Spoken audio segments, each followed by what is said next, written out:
Hello, मैं हूँ विनय कुमार गुप्ता। आप सभी का स्वागत है हमारे YouTube channel point to be noted में। अगर वीडियो आपको अच्छी लगे तो लाइक करिए, शेयर करिए। वीडियो को पूरा एंड तक देखें। अगर आप चैनल पर नए हैं तो चैनल को सब्सक्राइब करें। वीडियो का अगला नोटिफिकेशन प्राप्त करने के लिए बेल आइकन को ज़रूर दबाएँ। इसके पहले लेक्चर में हम लोगों ने प्राकृत, पाली और अपभ्रंश जैसे भाषाओं का हमने अध्ययन किया था। अब हम उसके आगे जो है प्राचीन हिंदी का काल क्या था, कैसे विकसित हुआ, फिर मध्यकालीन हिंदी आया, फिर उसके बाद आधुनिक हिंदी आई। तो चलिए शुरू करते हैं। प्राचीन हिंदी। प्राचीन हिंदी का काल जो है वो 1100 ईस्वी से लेकर 1400 ईस्वी तक माना जाता है। 1100 ईस्वी से लेकर 14 ईस्वी तक। हिंदी जो होता है वो एक भाषा समूह का नाम है। जो प्राचीन काल में हिंदी प्रचलित थे वो सभी एक भाषा समूह थे। तो हिंदी जिस भाषा समूह का नाम है उसमें आज के हिंदी प्रदेश क्षेत्र की 5 उपभाषा और 17 बोलियां शामिल हैं। जो प्राचीन हिंदी थी उसमें जो भाषाएं थी, भाषाओं का जो समूह था उसमें जो है आज के हिंदी प्रदेश या क्षेत्र में उपभाषा 5 उपभाषा थी और 17 बोलियां शामिल हैं।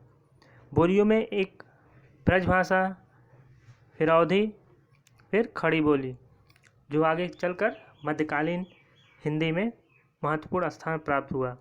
मध्यकाल में जब इसके बाद प्राचीन हिंदी के बाद मध्यकालीन हिंदी आएगी तो उसमें जो है ब्रजभाषा, अवधी और खड़ी बोली का जो विकास हुआ वो चरम पर हुआ। प्राचीन हिंदी के प्रमुख रचनाकार कौन थे? तो ब्रज भाषा से रिलेटेड जो प्राचीन उपलब्ध ग्रंथ है वो सुधीर की है प्रद्युम्न चरित। तो ब्रज भाषा साहित्य का प्राचीनतम उपलब्ध ग्रंथ कौन सा है? सुधीर अग्रवाल की प्रद्युम्न चरित। याद रखिएगा, इम्पॉर्टेंट है, ये पूछ सकता है। अवधि की पहली कृति क्या है? अवधि की पहली कृति है मुल्ला दाऊद की चंदायन, या इसी को लोरकहा भी कहते हैं। तो ये कब इसकी कृति हुई थी, कब ये लिखे थे? 1370 ईस्वी में। और खड़ी बोली का आदिकाल रूप जो है सरहपा के आदि सिद्धों, गोरखनाथ आदि नाथों, अमीर खुसरो जैसे सूफियों, जयदेव, नामदेव, रामानंद आदि संतों की रचनाओं में उपलब्ध है। तो ये जो सरहपा आदि सिद्ध थे, जो नाथ संप्रदाय के लोग थे, सूफी संप्रदाय के लोग जो थे, और जयदेव, नामदेव, रामानंद, ये सभी जो थे, इनकी जो रचनाएं थी उसमें खड़ी बोली का रूप देखने को मिलता है। तो ये प्रमुख रचनाकार थे प्राचीन हिंदी के समय। अब आते हैं मध्यकालीन हिंदी पर। मध्यकालीन हिंदी ये कब से कब है? ये 1400 से आ जाती है मध्यकालीन हिंदी।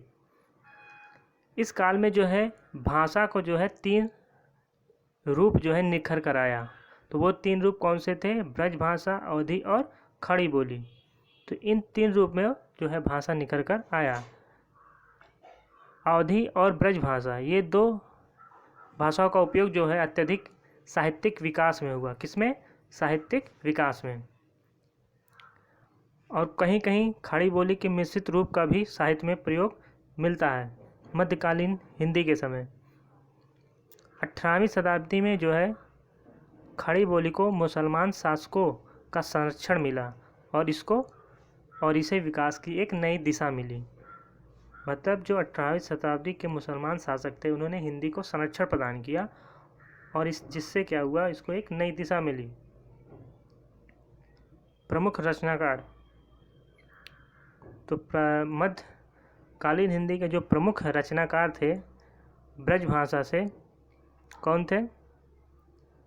अगर हम कृष्ण भक्त कवियों की बात करें जो ब्रज भाषा में अपनी रचनाओं को लिखा था, तो वो है सूरदास।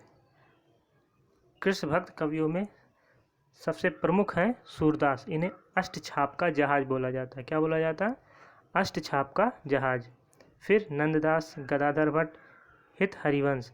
हित हरिवंश को श्री कृष्ण के बांसुरी के अवतार माना जाता है।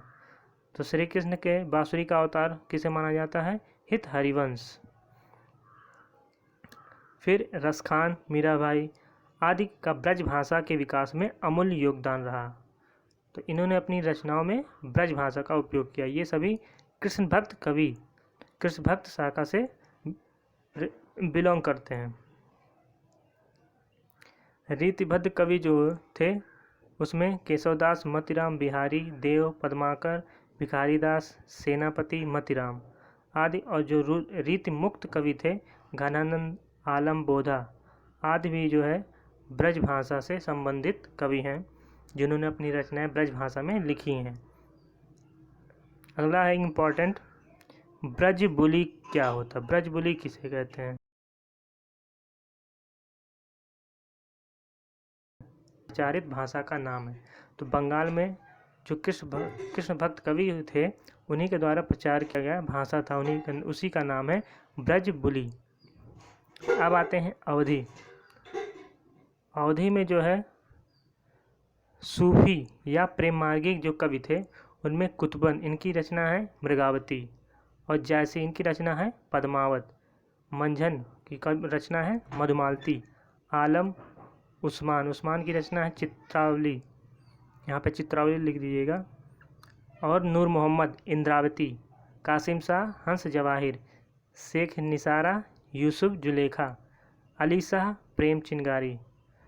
तो इतने जो है सूफ़ी या प्रेम मार्गी कवि थे जो इन्होंने अपनी रचनाएं जो लिखी हैं सब अवधी भाषा में लिखी हैं। और राम भक्त कवियों में जो सबसे प्रमुख है वो तुलसीदास है।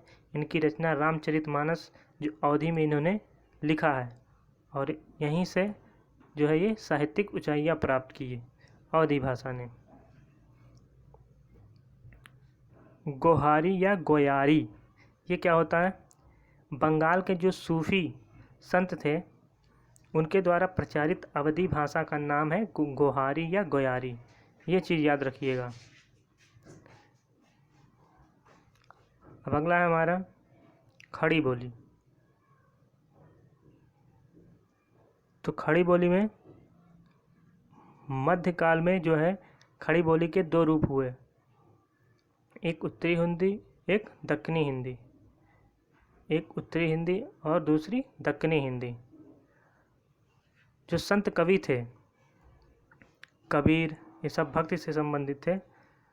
तो कबीर, नानक, दादू, मलुकदास, रज्जब आदि। और दक्कन कवियों में गंग, इनकी एक रचना है चंद छंद वर्णन की महिमा। किसकी है? गंग की। रहीम की मदनाष्टक है। आलम की सुदामा चरित, और जटमल का गोरा बादल की कथा।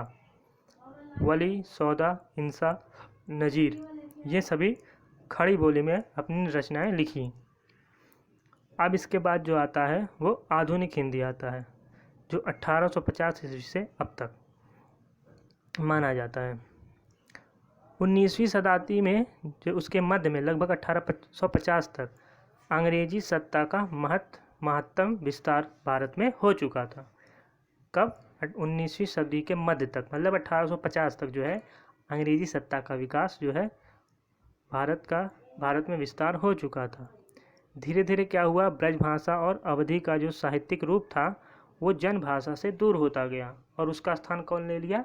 खड़ी बोली ले लिया। धीरे धीरे खड़ी बोली ने ब्रज भाषा और अवधी का स्थान ले लिया। लेकिन 19वीं सदी तक कविता की जो भाषा थी वो ब्रज भाषा थी, और गद्य की भाषा खड़ी बोली रही। और 20वीं सदी आते आते खड़ी बोली जो है वो गद्य और पद्य दोनों में साहित्यिक भाषा बन गई। मतलब गद्य और पद्य में दोनों में जो है खड़ी बोली का उपयोग होने लगा साहित्यिक भाषा के रूप में। अब इसके बाद जो है आधुनिक भाषा में जो भारतेंदु युग है, भारतेंदु युग, उसके बाद द्विवेदी युग, छायावाद युग, प्रयोगवाद, इसके बाद आएंगे तो वीडियो काफ़ी बड़ी हो रही थी, इसलिए हम उसको अलग लेक्चर में पढ़ाएंगे, जो उससे काफ़ी क्वेश्चन पूछे जानते हैं। तो तब तक के लिए धन्यवाद। जय हिंद, जय भारत, धन्यवाद।